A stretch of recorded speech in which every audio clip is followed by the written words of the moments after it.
Selamat sejahtera. Hari ini merupakan Hari Koperasi 2025 SMK Manti yang penuh bermakna di sekolah ini.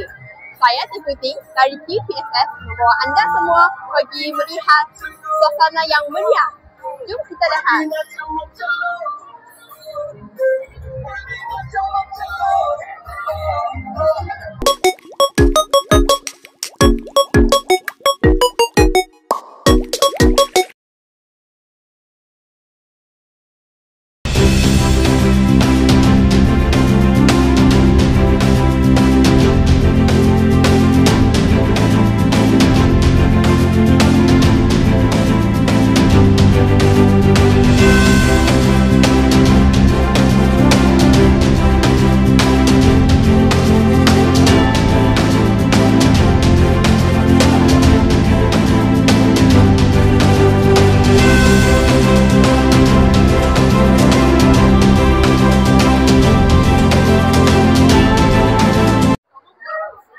Sepanjang Hari Koperasi ini, pelbagai aktiviti dan pertandingan yang menarik juga diadakan untuk menceriakan lagi suasana.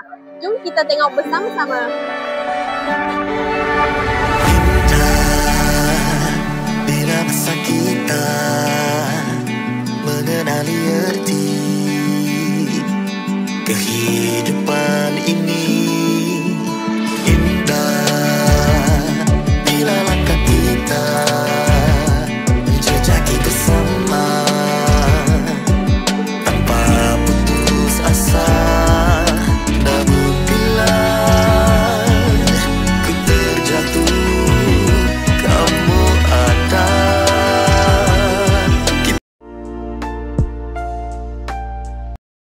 Good morning everyone, I'm Baljit Kaur from TVPSS SMK Manti. Today I would like to interview Puan Wong Chayan. Teacher, I'm going to ask you a few questions. What are the objectives of Hari Koperasi? The objective of Hari Koperasi is explore to the student for the experience of selling things, selling goods, and doing business. Okay, my second question is, what is your opinion on the KHS program today? My opinion today is a very successful days for them to make money, to gain fund for their class and also the society. So they're having a very good experience to work together with their teachers and the friends to do business, and they're so happy today. They can spend money happily, and then they have can taste varieties of food of Malaysian foods, and all the Sarana and also PIBG also support this activity, including PIBG. They open a stall today, so we can taste varieties of food.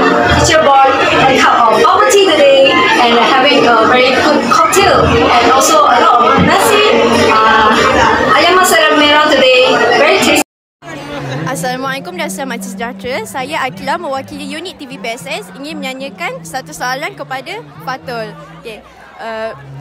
Fatul, berapa banyak yang Fatul dah belanja untuk hari ini? Total yang saya belanja hari ini lebih kurang dalam RM20 lebih. Beberapa, walaupun di tangan saya terlihat sedikit makanan, tapi dekat dalam beg saya ada lagi beberapa makanan yang saya belanja.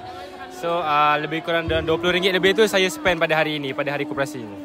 Okey, terima kasih. Cikgu rasa yang permainan manakah yang paling mencabar? Okey, setakat hari ini saya sebagai juri permainan tradisional untuk batu seremban dan congkak. Bagi saya batu seremban lah lebih mencabar. Kerana peserta tu dia perlu seimbang daripada koordinasi tangan, mata nak mengambil buah batu. Dan satu lagi bila nak timbang untuk mendapatkan mata, perlu tangkas tangan tu kena laju, barulah boleh dapat mata. Berikan rating anda dari 1 hingga 10. 8/10. Kenapa? Sebab plot twist dia macam tak terkejut sangat. Hantu dia macam biasa. Tu je lah. Tak bagi